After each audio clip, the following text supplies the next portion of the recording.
Parents et amis avec Gilles Parent.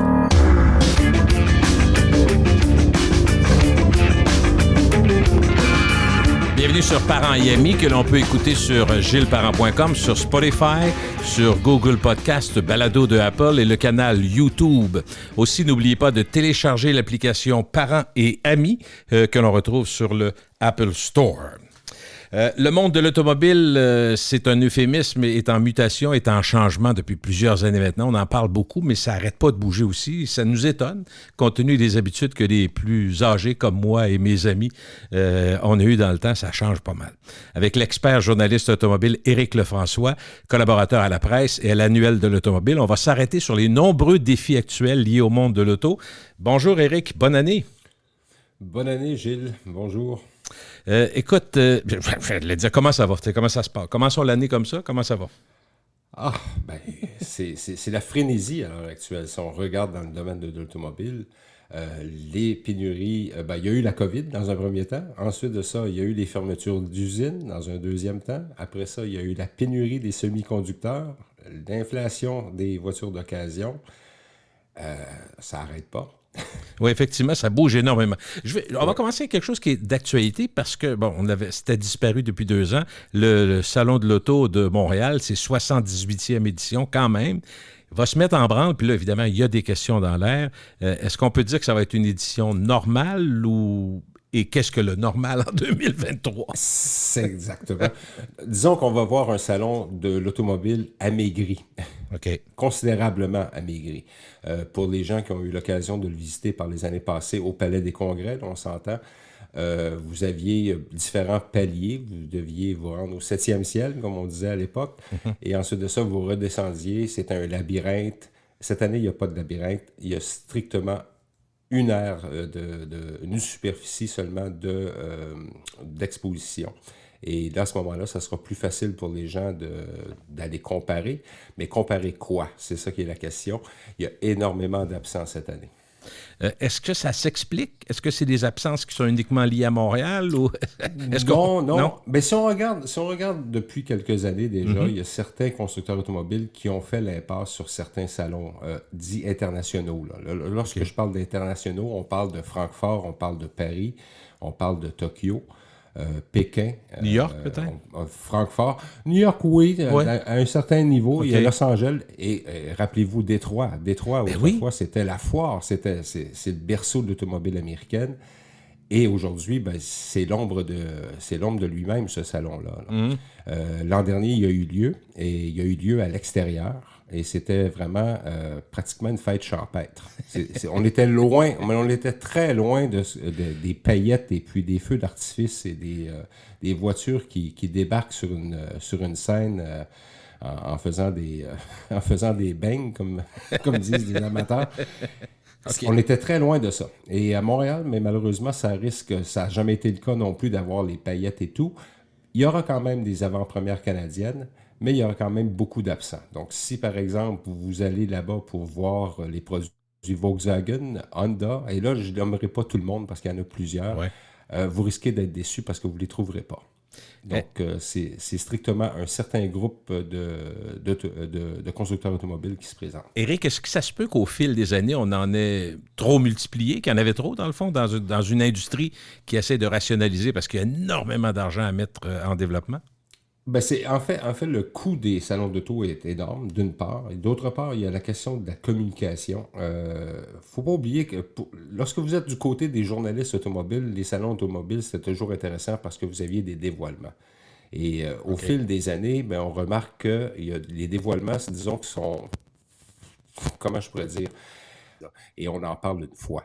Alors que là, maintenant, ils pouvaient en faire parler pendant 10 semaines aisément. Donc, il y avait un meilleur contrôle de la communication, ce qui n'est pas le cas avec les journalistes automobiles, maintenant avec les salons automobiles, justement. Mais pour le public, c'est différent, par contre. Pour le public, ce qui est intéressant, les salons d'auto, c'est de pouvoir parcourir justement l'ensemble des marques, l'ensemble des modèles, faire des comparaisons sur place. Vous allez voir un véhicule et puis, je ne sais pas moi, vous êtes avec votre famille, puis vous n'êtes pas sûr que le plus grand a suffisamment de dégagement à l'arrière. Là, vous dites, oui, mais je pense que c'était mieux avec tel autre produit. Et vous aviez l'occasion justement de quadriller le salon pendant toute une journée, si vous le vouliez. Et à ce moment-là, vous aviez peut-être une meilleure idée à savoir, ben, cette voiture-là correspond davantage à nos critères ou à nos besoins. Donc, ça peut rester pertinent pour ceux. C'est un des plaisirs qu'on avait, c'est de pouvoir, à la même place, voir toutes les marques, plein de modèles, puis se faire une tête, puis se faire un genre de top 3. Souvent, quand on sortait de là. Hein? Exactement. Là, cette année, il faudra le voir sur un autre angle. Il faudra le regarder d'une part pour, écoutez, en 2 ans, il s'est passé tellement de choses dans l'industrie automobile. Il y a tellement d'innovations qui ont eu lieu. Et ça va permettre au moins de prendre une bouchée à la fois, disons, avec moins de constructeurs. C'est que vous allez pouvoir voir exactement qui a innové, qu'est-ce qu'ils ont innové, quelles sont les avancées techniques qui ont eu lieu, et aussi peut-être aussi une fenêtre sur l'avenir, parce qu'il faut quand même saluer que les constructeurs qui seront présents, certains d'entre eux emmènent avec eux des prototypes, ce qui est assez rare dans les salons d'auto, surtout un salon comme celui de Montréal. Donc, c'est un investissement énorme pour les constructeurs et c'est toujours plaisant de voir un peu leur vision de l'avenir. Je sais qu'on va parler un peu plus tard dans ce balado particulièrement des voitures électriques, mais je me disais, est-ce que la pandémie qui a amené, bon, évidemment, depuis 2 ans, tu parlais des 2 dernières années pour l'industrie automobile, je me disais, dans nos vies, ça a été la même chose, dans la vie de nos enfants, dans la vie d'à peu près tout le monde, dans le monde entier qui arrête en même temps, c'est une chose, la pandémie, la guerre, ce qui fait qu'il y a eu des problèmes d'approvisionnement. Alors, est-ce que l'élément pandémique, l'élément circonstanciel mondial a été un accélérateur, un catalyseur, ou au contraire, ça a été négatif pour l'industrie de l'auto? Mais écoutez, moi, il y a 2 façons de le voir. Il y a le côté négatif, les actionnaires vous diraient, les actionnaires des constructeurs automobiles, j'entends, vous diraient, ben écoutez, on pourrait faire encore plus d'argent si on pouvait sortir plus de véhicules des chaînes d'assemblage. Mais d'un autre côté, si on regarde, il y a un aspect positif à ça, c'est que ça a permis probablement à l'industrie automobile de marquer un temps d'arrêt et de regarder un peu la frénésie qu'il y avait autour de ça. Surtout en Amérique du Nord. En Amérique du Nord, qu'est-ce qu'on avait l'habitude, Gilles, c'était de dire, aujourd'hui, là, je vais acheter une voiture et je la veux vendredi. Oui. Parce que il me la faut avant 5 heures, parce que mon beau-frère, ma belle-sœur, ma femme, peu importe, veut la voir. Là, c'est plus vrai aujourd'hui. Ça a marché un bout de temps. Hein? Ça a marché un bout de temps. Ben, ça a marché. Ça a toujours fonctionné comme ça. Vous alliez chez un concessionnaire, puis à ce moment-là, il vous disait, ben, écoutez, on n'a pas la bleue, mais on a la rouge. Puis là, si vous étiez un peu boudeur, vous pouviez dire, ben, écoutez, la rouge, j'ai jamais aimé vraiment le rouge. Mais à ce moment-là, il dit, si je vous enlève 1 500 $ sur le prix de la facture, est-ce que vous aimez le rouge? Ah, ben là, c'est peut-être pas si mal que ça. Là, c'est plus le cas aujourd'hui. Ça n'existe plus. Là, maintenant, il n'y a plus de rabais. Il y a les taux d'intérêt, bon, on l'a vu, ça, c'est pas contrôlé par l'industrie automobile, mais les taux d'intérêt ont gonflé. Oui. Et maintenant, on fonctionne un peu comme les Européens ont eu l'habitude de fonctionner depuis des années, à savoir, on commande un véhicule. Ouais. Et on y va en famille. On le commande et on sait que dans 2 mois, 3 mois, mais là, malheureusement, on espère, va y revenir avec... Oui, on va y revenir à cet aspect-là de 2-3 mois. Parce que la pénurie de semi-conducteurs et de certains matériaux font en sorte que quelquefois, ça ralentit le processus, mais néanmoins, ça va nous emmener, nous, en tant que consommateurs, peut-être à réfléchir davantage. Et peut-être aussi avoir un élément d'excitation à l'idée d'acheter un nouveau véhicule. On ne va pas acheter un nouveau véhicule comme on va acheter une sécheuse ou un réfrigérateur. Il y a un gros pensez-y bien pour plusieurs raisons. Le côté hybride, électrique, tout le monde y pense. Au début, et l'environnement, bien entendu. Oui, Ça, on va y venir plus tard. Mais effectivement, donc ça peut amener les gens justement à réfléchir davantage. Pour les constructeurs, bien, écoutez, s'ils n'ont plus de rabais à vous accorder ou quoi que ce soit parce que les usines fonctionnent pas à pleine capacité, bien à ce moment-là, écoutez, les marges de profit sont nettement supérieures. Vous parlez aux concessionnaires, les concessionnaires vont vous dire, écoutez, on prend des commandes en bon québécois, mais ils n'ont plus à financer les voitures qui se trouvent dans leur concession. Mais oui, c'est souvent, les gens l'oublient, ça, mais les concessionnaires les paient. Oui. Lorsque la voiture débarque, là, elle est payée, là. Et c'est aux frais du concessionnaire. Et le concessionnaire doit payer des intérêts à chaque mois. Donc, si la petite brune avec le toit landau beige, là, j'exagère un peu, se trouve encore sur votre terrain, c'est elle que vous voulez voir partir. Là, maintenant, on ne se pose plus la question de savoir est-ce qu'on doit la voir partir. Tout part. Oui, quand il y en a, en plus. Quand il y en a. Ça veut dire que des cours pleins à 150, 200, 300 autos, fais-tu partie de ceux qui pensent qu'on verra plus ça? Ben, je pense qu'ils ont une bonne opinion, une bonne lecture de... Je pense effectivement que la taille des concessionnaires va probablement diminuer au fil des ans. Déjà, il y a plusieurs qui se disent qu'on devrait avoir davantage de baies de service plutôt que d'avoir une salle d'exposition somptueuse où on peut regrouper 25 ou 26 véhicules. Et il y a aussi une autre tendance qui est en train de se dessiner, c'est qu'il y a de plus en plus, et c'est encore une fois, c'est quelque chose qu'on a assisté ou qu'on a vu, c'est des gens qui ont voyagé en Europe, des petites concessions où il y avait peut-être une voiture ou deux, et c'était un agent. Si vous allez en France, par exemple, vous allez voir, il y a un agent Renault, un agent Peugeot, et ainsi de suite. On a vu ça un peu de Tesla aussi, Éric. Hein? Tesla, oui, Tesla a révolutionné cet aspect-là. Vous avez Polestar aussi qui fait un peu la même chose du côté des véhicules électriques. L'ennui, c'est qu'à l'heure actuelle, surtout aux États-Unis et au Canada aussi, il y a quand même des lois qui existent pour protéger justement ces hommes et ces femmes d'affaires-là qui ont lancé des concessions automobiles. Et puis à ce moment-là, écoutez, les constructeurs ne peuvent pas dire on fait une vente directe forcément. Il faut que ça soit que ça a été spécifié, puis des choses comme ça. Donc, effectivement, pour revenir à la question de base, probablement que ça va diminuer. Est-ce qu'on peut penser que, on parlait des salons de l'auto tantôt, les guides de l'auto que les gens avaient comme référence, on parlait des concessionnaires, des cours pleines, est-ce qu'il y a des éléments qu'on pourrait même voir disparaître ou à tout le moins changer? Mais je pense que ça va être changé. C'est plus que dire que ça va disparaître. Que ce soit les salons d'auto, ils vont sûrement trouver une nouvelle formule. Je sais qu'il y en a plusieurs qui travaillent à une nouvelle formule. Comme je disais un petit peu précédemment, c'est les constructeurs automobiles cherchent justement à tirer toute l'attention, puis vraiment tirer toute l'attention vers eux et non pas vers le concurrent. C'est sûr et certain que le salon de l'auto ne se prête pas tellement bien à ce genre d'exercice-là, mais c'est possible que, là, à l'heure actuelle, comme on le voit, les gens commandent à l'avance. Et les gens, parfois, ont une idée très précise parce qu'ils ont fait soit des recherches sur Internet, soit qu'ils ont lu des publications spécialisées. Et les gens arrivent, puis ils connaissent pratiquement le code des options par cœur. Donc, par conséquent, ça risque d'évoluer de ce côté-là aussi. La question des ouvrages spécialisés sur l'automobile, ça aussi, c'est appelé à être reformulé au même titre que l'industrie automobile. Et je dis, c'est comment je pourrais dire? Ces publications-là cherchent justement, c'est très bon parce que ça vous permet d'avoir une vue d'ensemble, mais ça permet aussi, il ne faut pas oublier qu'eux aussi doivent s'ajuster avec le tempo de l'industrie automobile à l'heure actuelle. Ouais. On le voit là, à l'heure actuelle, on parle de voiture électrique d'un côté, voiture à essence de l'autre, voiture hybride, les gens ne se retrouvent plus là-dedans. Ils veulent acheter une voiture. Donc, ça change vite. Ça change vite. Puis Éric, en plus, tu as des délais dans l'édition. Tu sais, souvent, quand tu publies, bien, ça fait quelques mois que tu es là-dessus. Fait que, ça change tellement vite que tu peux être obsolète sur certaines caractéristiques. Puis non seulement sur certaines... les véhicules... Autrefois, les constructeurs automobiles faisaient ce qu'on appelait des présentations. En anglais, on appelait ça des long lead, où on pouvait voir les nouveautés plusieurs mois à l'avance. Ça n'existe plus, ça, aujourd'hui. Ça n'existe plus. Les voitures sont commercialisées à des moments opportuns, que le constructeur, lui, juge opportuns. Et à ce moment-là, écoutez, ils vont vous en sortir une en janvier, ils vont vous en sortir une en février, en mars. Autrefois, là, vous vous souvenez, pour les plus âgés, ils se souviendront sans doute que vous alliez dans une concession automobile en septembre, il y avait une grande fête avec des sandwichs pas de croûte. Et puis, vous aviez l'ensemble des véhicules. Le lancement à l'automne, ben oui, on a connu ça. Oui, le lancement. Oui, longtemps, mais ça a été ça. Donc, il y a eu une évolution de ce marché-là. Autrefois, on allait au lancement de l'automne, on les voyait tous. Et à ce moment-là, ils étaient là pour l'année. Là. Absolument. Il faut vivre avec son temps. Parlons de notre temps, parlons du moment présent. Il faut parler de véhicules électriques.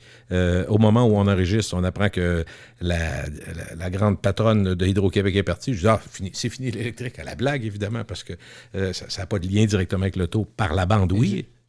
Et je vais ajouter une autre chose qui vient d'arriver justement aujourd'hui même, ouais. Au moment où on enregistre. Tesla est maintenant le véhicule de luxe le plus vendu aux États-Unis. OK. Au nez à la barbe de Mercedes. Et de BM. Lincoln, BMW. OK, quand même. C'est Tesla maintenant. Donc, on voit déjà le changement. Là. Quoi qu'on dise de M. Musk, il a quand même créé quelque chose d'impressionnant. Il était un leader majeur. Ben, écoutez, on peut questionner peut-être sa moralité ou sa personnalité, ses décisions, sa personnalité, peu importe. Mais reste que Elon Musk, quand même, c'est lui qui a vraiment bousculé l'industrie automobile. Il les a fait descendre de leur piédestal. Il leur a fait la démonstration que, parce que c'est pas d'hier qu'on parle, on parlait de voitures électriques bien avant Elon Musk. Mais à chaque fois, c'était toujours la même réponse. Ben, le client n'est pas prêt, la technologie n'est pas prête. Elon Musk, lui, il s'est vraiment... il s'est retroussé les manches et puis tout simplement, il leur a fait la démonstration que oui, c'était possible. Effectivement, c'est possible. Oui, effectivement. Quand je vois les objectifs du gouvernement du Québec, Éric, entre autres, et du Canada, mais entre autres du Québec, parlons du Québec, qui dit qu'il faut atteindre 100% de véhicules verts en 2035, je trouve que ça vient vite en bâtins quand je vois qu'on est à peu près à 2% de véhicules au Québec puis qu'on n'est pas capable de livrer. Je ne veux pas être négatif ni pessimiste, mais ça me semble ambitieux avec un gros A. C'est ambitieux, mais je vais juste, si vous me permettez, Gilles, je vais vous corriger sur un aspect. Ce que le gouvernement du Québec a dit, c'est qu'en 2035, la vente de véhicules neufs à essence sera interdite. OK. Oui, ça change beaucoup. Oui, c'est vrai. C'est pas la même chose. C'est pas la même chose. Si vous achetez, par exemple, une voiture en 2034 à essence, puis on sait que la durée de vie d'un véhicule peut être facilement de 15 ans s'il est bien entretenu, ça veut dire que jusqu'en 2050, on risque de le voir sur la route encore. OK, c'est ça. Donc, avant que ça change le portrait, le paysage, ça va être long. Ça peut être encore long, mais l'objectif du gouvernement, c'est du Québec, on s'entend, là, parce qu'on reviendra sur le fédéral ensuite, c'est strictement de dire la vente sera interdite à partir de 2035. Est-ce que ça va tenir la route jusqu'à la fin? On va voir. Là, vous parliez tout à l'heure de Sophie Brochu à Hydro-Québec. Qu'est-ce que Hydro-Québec va faire là-dedans? On voit les nouvelles, vous comme moi, que certains font brandir le spectre qu'on pourrait manquer d'électricité en 2030. Si vous achetez une voiture électrique demain matin, vous vous posez la question, est-ce qu'il va en avoir assez? Oui, c'est assez étonnant de dire ça du Québec quand on y pense. Là. Parce que je me rappelle, il n'y a pas si longtemps... Parce que c'était le fer de lance. Ah oui, puis on parlait de surplus. On fallait vendre des surplus. Exactement. Il n'y a pas longtemps, exact. Là. Exact. Et moi, ma question de néophyte, Éric, est-ce que, tu sais, un peu comme dans l'alimentation, par exemple, de nos iPhones, iPods et autres branchements électroniques, il y a eu toutes sortes de normes, ce qui faisait que ça nous prenait des adaptateurs à pu finir. Est-ce qu'au moins, dans le monde de l'électrique, on va en arriver? Est-ce qu'on peut penser en arriver à ne pas avoir 7 branchements puis 7 bornes différentes? Parce que je sais que Tesla les leurs, là, mais est-ce que c'est une discussion que... Et Mercedes vient d'annoncer qu'eux aussi allaient avoir leur propre réseau aussi. Mais c'est pas une bonne nouvelle pour le consommateur, à mon avis? Ben écoutez, dans le cas de Mercedes, on va leur donner quand même un crédit sur ce plan-là. C'est qu'ils ont dit, on va bâtir un réseau mondial, mais ils débutent avec l'Amérique du Nord, donc dont le Canada, à compter de cette année. Et leur réseau va être forcément... non pas exclusif aux clients de Mercedes, parce que les clients de Mercedes pourront faire, par exemple, une réservation à l'avance de la borne, ce qui est un avantage. Par contre, si vous conduisez une marque concurrente, ils vont vous autoriser à aller faire le plein, le ravitaillement de votre véhicule électrique aux bornes de recharge de Mercedes, ce qui n'est pas le cas avec Tesla. OK. Donc, quand ils disent qu'ils vont vous permettre, c'est que, mettons, le bidule qui permet de faire le lien va être le même ou il va y avoir un adaptateur? Oui, il va être le même. OK. Non, ça va être le même. Ça va être le même. Parce qu'il me semblait qu'une norme plus large, là, internationale, c'est ce qu'on reproche, par exemple, dans l'électronique à Apple, d'avoir son propre système, change de téléphone, change le système encore, ce qui fait qu'on est obligé tout le temps de changer. Si tu veux que quelque chose s'implante, puis si tu penses vraiment que derrière ça, il y a un sentiment d'urgence climatique puis qu'on doit aider les gens, il faut que tu facilites, me semble, je ne sais pas. Là. Ben, c'est un peu l'approche de Mercedes. Avec qu'eux se disent, écoutez, on ne veut pas décourager les marques concurrentes de venir se recharger chez nous. Eux voient ça sur un plan que plus il y a de voitures électriques, plus le prix va baisser, parce qu'à l'heure actuelle, c'est encore le prix qui est un des facteurs dissuasifs pour plusieurs personnes, malgré les subventions gouvernementales. Et par conséquent, il faut s'attendre à ce qu'on voit d'autres constructeurs automobiles qui vont se lancer un peu à gauche et à droite avec leur propre réseau ou à multiplier les contacts de ce côté-là. Quand on pense, Éric, mettons pour les gouvernements, il y a à peu près 30 cents dans chaque litre d'essence vendue qui sont des taxes. Est-ce qu'on doit imaginer que dans un petit bureau, à quelque part, ils sont déjà en train de tabler sur comment on peut récupérer les taxes sur l'électricité? Ben, écoutez, je pense que votre boule de cristal est aussi bonne que la mienne. Si vous avez une perte d'un côté, j'imagine que le gouvernement va aller chercher dans l'autre poche. Là. Ouais. Ils l'ont pas annoncé. Ça va se faire probablement. Non, mais ça serait utopique de penser le contraire. Si c'est pas ça, ça va être un autre secteur d'activité. Là, on parle de plus en plus de payage électronique, on parle de taxes kilométriques. Ça aussi, c'est sur la table. Que vous ayez une voiture électrique ou à essence, ça importe peu. Là, à l'heure actuelle, les voitures électriques, les propriétaires de véhicules électriques ont certains privilèges, on le sait. Ils ont parfois des bornes de recharge gratuites dans certains établissements commerciaux. Ils ont des places de stationnement privilégiées. Pas privilégiées, exactement. Ouais. Donc, ils ont des voies réservées. Ils peuvent emprunter des voies réservées. Ce qu'un véhicule à essence, techniquement, ne peut pas emprunter. Donc, ils ont des privilèges. Et ces privilèges-là risquent peut-être de tomber au fil du temps, au même titre que le privilège de dire que de faire le ravitaillement ou le plein d'un véhicule électrique coûte moins cher qu'un véhicule à essence. Mais écoutez, je pense que il va y avoir un avantage sûrement concurrentiel encore pour l'électricité par rapport à l'essence pendant un certain temps. Écoutez, il faut quand même... le gouvernement se doit justement d'imposer ça de cette façon-là, puis essayer d'accélérer justement cette transition-là. Et financer les bornes de recharge, Éric, comment on va faire ça? Je me demandais, est-ce que c'est... Là, on parle de Mercedes qui veut le faire, mais est-ce que les villes vont le faire? Est-ce que le gouvernement provincial va le faire? Qui, finalement, finance ça? Ben, écoutez, il y a du privé, il y a du privé qui existe, il y a un peu de gouvernemental aussi, il y a un peu tout le monde. Mais je pense que tout le monde se doit de mettre l'épaule à la roue de ce côté-là. Là. Ça, c'est clair. Mais c'est de savoir, est-ce que les gens vont accepter ça? Savez-vous quoi, Gilles, moi, ma réflexion par rapport à tout ça, c'est que j'ai absolument rien contre les véhicules électriques. Je peux en avoir contre les véhicules à thermique en raison justement des émissions de gaz à effet de serre, mais le problème va demeurer entier. La congestion va demeurer la même. Que vous ayez un véhicule électrique ou un véhicule à essence. Donc, forcément, il va falloir qu'il y ait une offre du côté des transports en commun. C'est inévitable, il faut que ça travaille ensemble si on veut régler des problèmes fondamentaux. Oui, et c'est malheureusement, je pense que ça va être malheureusement au gouvernement de régler cette question-là, parce qu'en tant qu'individu, collectivement, je ne pense pas qu'on est capable de le faire avancer. Je voyais, d'ailleurs, je suis revenu avec ma famille, on a fait une petite semaine pour défoncer l'année, un voyage qu'on devait faire jadis, il y a quelques années. On a défoncé l'année à Londres. C'est pas la pire place, c'est pas la place la moins chère non plus. Mais l'Angleterre, par contre, tu sais, pour 1000 raisons, autant du côté de la musique, de la mode, n'importe quoi, toujours avant-gardiste, pas mal. Mais là, j'ai vu quelque chose que j'ai trouvé vraiment, franchement, qui me semble assez simple, mais brillant. Parce qu'une des questions qu'on se pose avec les bornes de recharge, on se dit, si on commence à mettre des bornes de toutes les marques, de toutes les sortes, on va faire un peu le bordel qu'on voit avec les vélos électriques, par exemple, à Paris, où on a laissé ça ouvert au libre travail, libre service. Libre concurrence. Oui, libre concurrence, ça sera encore plus clair. Et là, tu te ramasses avec 4-5 compagnies, donc il n'y a plus de place pour mettre les vélos, c'est des bordels total. Mais ce que j'ai vu à Londres, dans les secteurs résidentiels, Éric, pas plus tard qu'il y a une semaine ou deux, les poteaux de lumière, tu sais, en métal qu'on a partout ici au Québec, dans les secteurs résidentiels, 1 sur 2, il y avait des branchements électriques pour les voitures. J'ai dit, mon Dieu, quelle idée brillante. Puis tu as un système, soit que tu t'abonnes ou tu peux vraiment payer avec ta carte directement. Mais voyons donc. Il y avait encore des idées plus folles que ça, Gilles. Vous savez, il y avait aussi, vous pouviez brancher votre véhicule par induction. Ah bon? Donc, imaginez par exemple que tous les espaces de stationnement dans une ville, que ce soit à Québec, Montréal ou Sherbrooke, vous puissiez justement garer votre véhicule et par induction, il se recharge. Ça existe? Ça a été inventé, ça? Oui, ça existe. OK, je ne savais pas ça.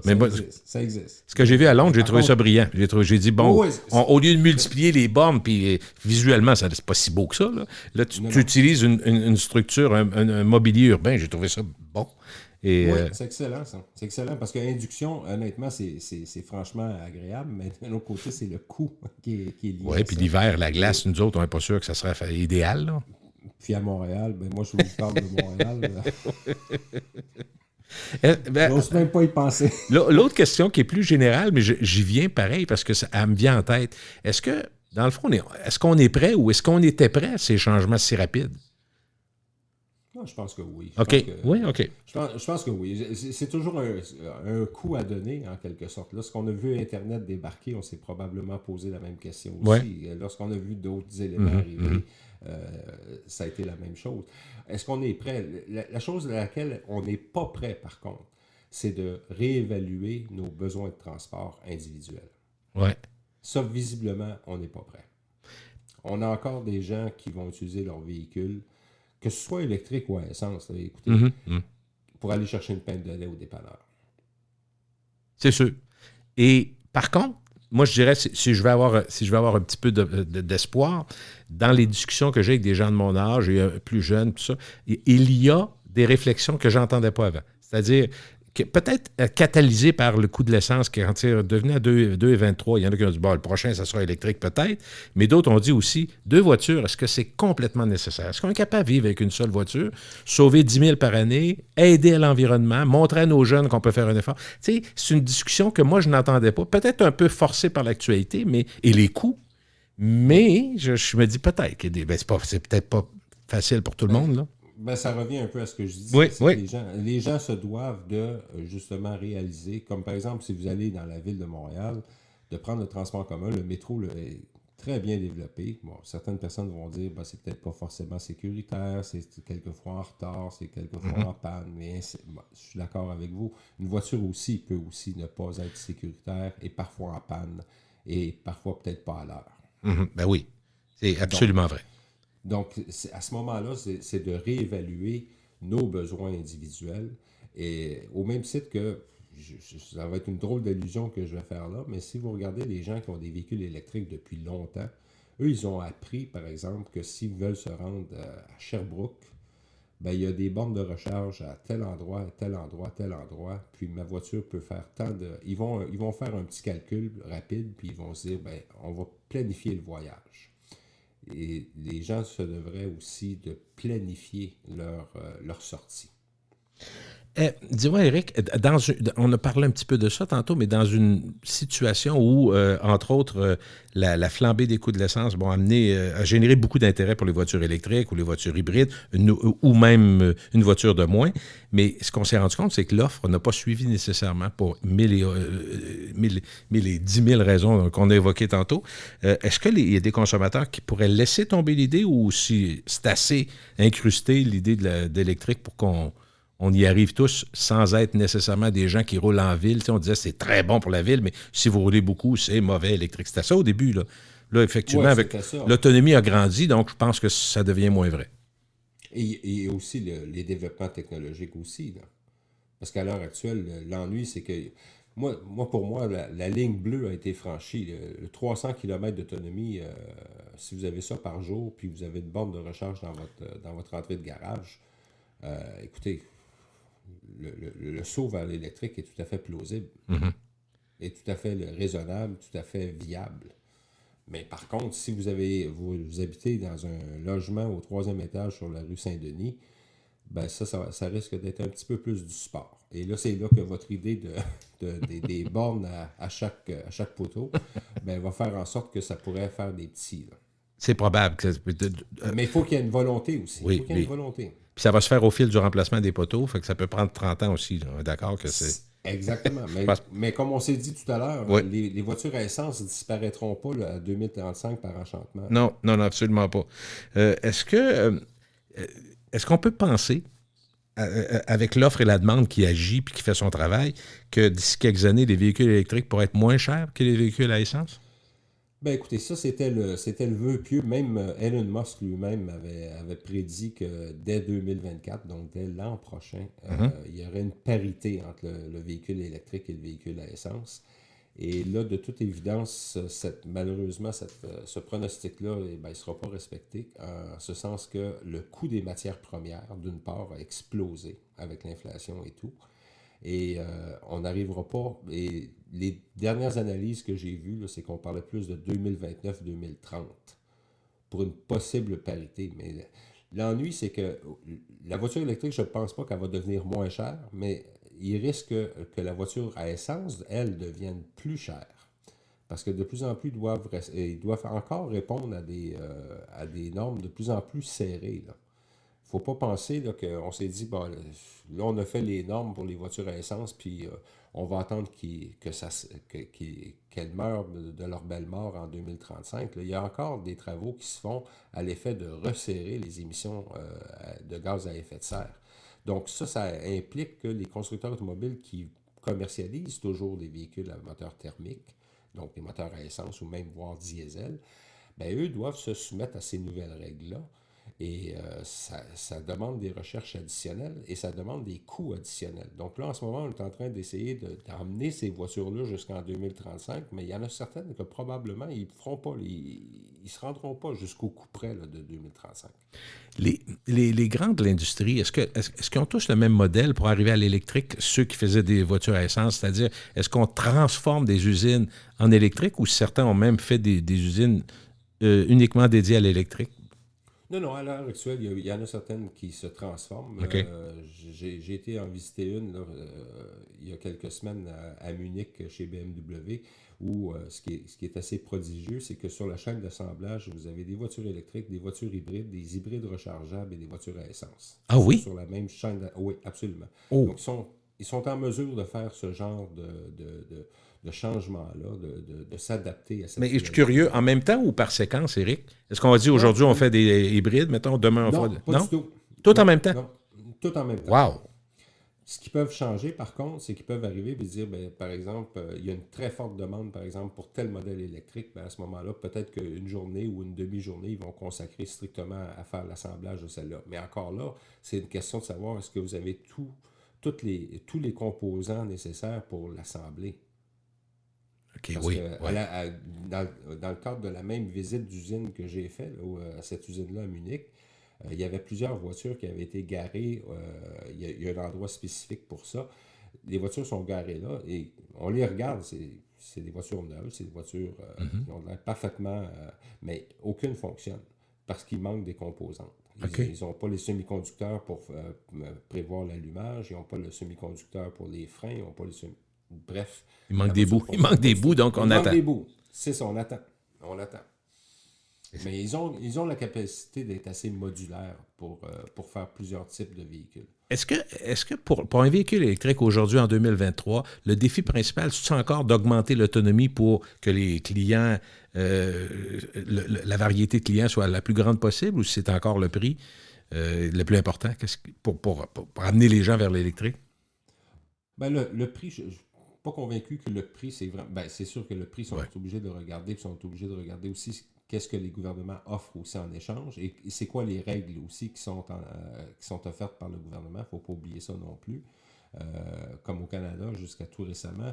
Et là, ils ont annoncé à l'effet qu'ils allaient imposer justement aux constructeurs automobiles de vendre des véhicules électriques, ce qui est une très bonne nouvelle parce que jusqu'à présent, si vous n'aviez pas de règles en tant que gouvernement de dire ben, nous, on veut juste des voitures électriques, bien, à ce moment-là, on allait aux plus offrants ou à ceux où la législation était peut-être un peu plus sévère de ce côté-là. Donc, c'est pas tant le prix. L'autonomie, je pense qu'on a franchi un cap, mais ça, est-ce qu'on a réellement franchi le cap? Je ne crois pas, parce que si vous regardez un peu, c'est un peu une escalade de puissance, mais à l'envers. Autrefois, vous disiez, ah oui, mais ma voiture délivre 600 chevaux, l'autre en délivre 650, et l'autre arrive, puis vous dit, maintenant, on est rendu à 700. Mais l'autonomie, c'est un peu ça, finalement. Là. À l'heure actuelle, c'est que tout le monde arrive avec des chiffres et qui, malheureusement, parfois, ne se répercutent pas dans la réalité. Là. Il y a quand même un écart. Et l'écart s'explique aussi entre le siège et le volant, mais il en demeure pas moins qu'il y a... Jusqu'à où on va aller, ça, c'est une autre question. Il y a un développement qui se fait à l'heure actuelle où tout le monde mise un peu sur la pile sèche qu'on appelle. Et à ce moment-là, ça va être une pile beaucoup plus compacte et qui va se recharger beaucoup plus rapidement et qui va offrir une autonomie nettement plus grande que ce qu'on a actuellement. Parce qu'il ne faut pas oublier non plus que plus vous avez d'autonomie, c'est parce que vous avez une grosse batterie. Ouais. Vous avez une grosse batterie, ça veut dire qu'elle est plus longue à recharger. Et c'est du poids pour la voiture? Ben, c'est du poids, mais c'est plus long à recharger. Donc, aussi. là, lorsqu'on parlait tout à l'heure des bornes de recharge, c'est que les voitures peuvent rester là 10-12 heures là, avant d'être rechargées à plein. Là. Oui, ça fait une bonne différence. Est-ce que le buzz, Éric, je te pose, est-ce que le buzz Oui. sur l'électrique qui est très fort, qui est intense, qui est réel, dont on parle beaucoup, est-ce que ça peut faire même qu'un chroniqueur auto comme toi, qui parle d'un nouveau véhicule à essence, un gros F-150, hors piste, peut se faire crier des noms, peut se faire... C'est sûr.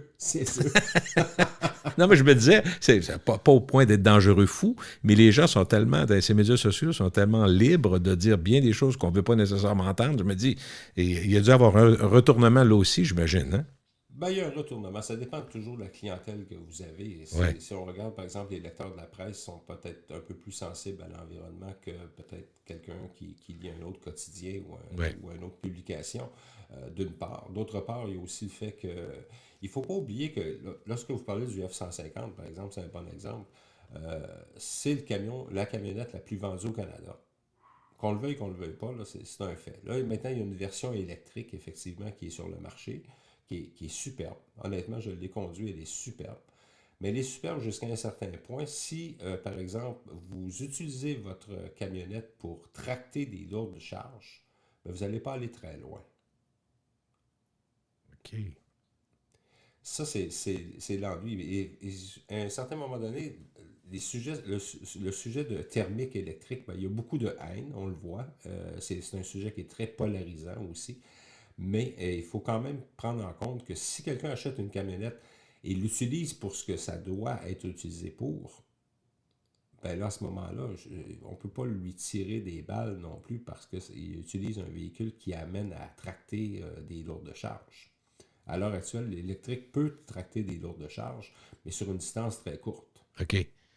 Ça affecte l'autonomie ou c'est ça? Oui, c'est sûr, okay, ça affecte l'autonomie. Avec le poids, là, moi, j'ai calculé, lors de mon test, j'utilise toujours la même remorque avec le même poids. Okay. Pour me rendre où je me rendais habituellement, il aurait fallu que je prévoie 5 recharges. Oh, OK. Donc, c'est un premier pas qui est prometteur, mais c'est sûr qu'ils vont travailler là-dessus.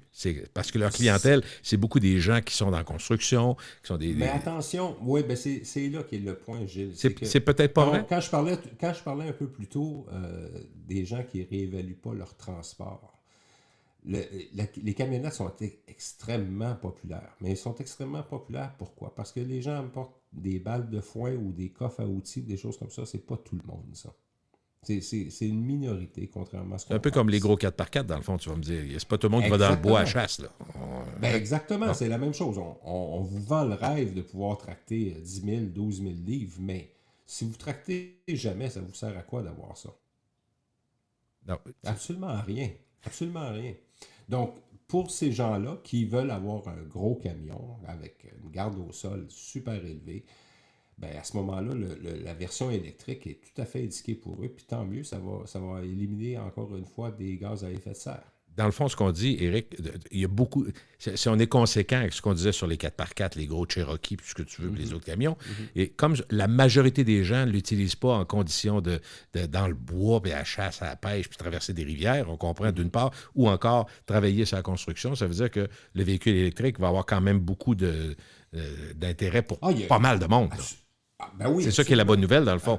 Oui, c'est ça. Mais sauf qu'il ne faut pas faire un clivage non plus parce que je vois des gens parfois qui pointent du doigt soit un constructeur, soit même il y a des gens qui pointent du doigt leurs voisins parce qu'ils ont acheté un véhicule qui était peut-être plus énergivore.